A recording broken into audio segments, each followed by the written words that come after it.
Haleluya. Selamat pagi Bapak Ibu yang diberkati Tuhan. Senang berjumpa dengan Anda. Pagi hari ini kita ketemu kembali berjumpa di dalam kasih dan kemurahan Tuhan. Kita sama-sama belajar firman Tuhan. Dan pagi hari ini saya akan memberikan sebuah judul firman Tuhan, tips menjaga hati. Kita buka Alkitab kita di dalam Amsal pasal 4 ayat yang ke-23. Jagalah hatimu dengan segala kewaspadaan, karena dari situlah terpancar kehidupan. Bapak Ibu yang diberkati Tuhan, pagi hari ini kita melihat sebuah kebenaran firman Tuhan yang sangat indah bagi kita, bahwa hati adalah sumber daripada kehidupan manusia. Jadi Bapak Ibu, hati itu tidak kelihatan, tetapi hati itu bisa menentukan kehidupan kita. Baik dan buruknya kehidupan kita ditentukan oleh hati. Karena itu pagi hari ini kita mau belajar firman Tuhan mengenai hati. Bahwa hati itu adalah sumber dari segala sesuatu dalam kehidupan kita. Orang akan terlihat hatinya baik dilihat dari perilakunya. Kalau perilakunya baik, cara bicaranya baik, cara omongnya baik, bahkan tingkah lakunya sehari-hari baik, kita bisa lihat dari tingkahnya. Kalau tingkahnya bagus, berarti hatinya bagus. Tapi kalau perilakunya kurang bagus, berarti hatinya kurang bagus. Sederhana bukan? Jadi pagi hari ini kita melihat bahwa tip menjaga hati yang pertama itu adalah jangan biarkan sesuatu masuk dalam hidupmu yang dapat merusak suasana hati dan kebatinan.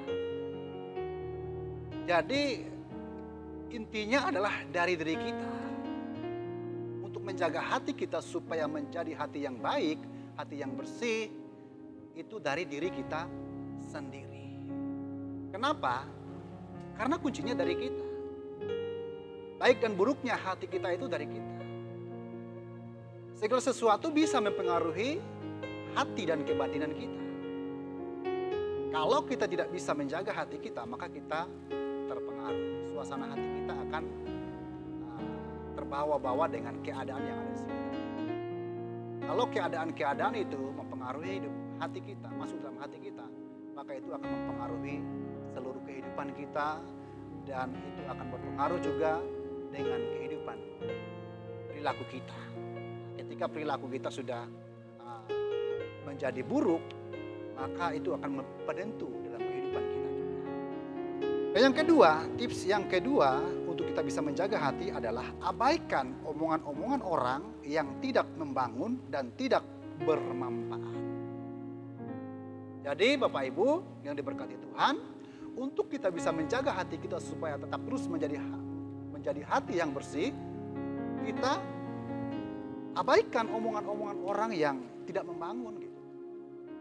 Lalu kita omongan-omongan yang tidak bermanfaat, untuk apa kita mendengarkan omongan-omongan seperti itu? Kalau itu hanya dapat merusak suasana hati dan kebatinan kita.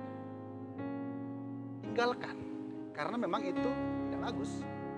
Jadi tips yang kedua adalah abaikan omongan-omongan orang yang tidak membangun. Omongan yang tidak membangun itu adalah omongan yang bisa merusak hati.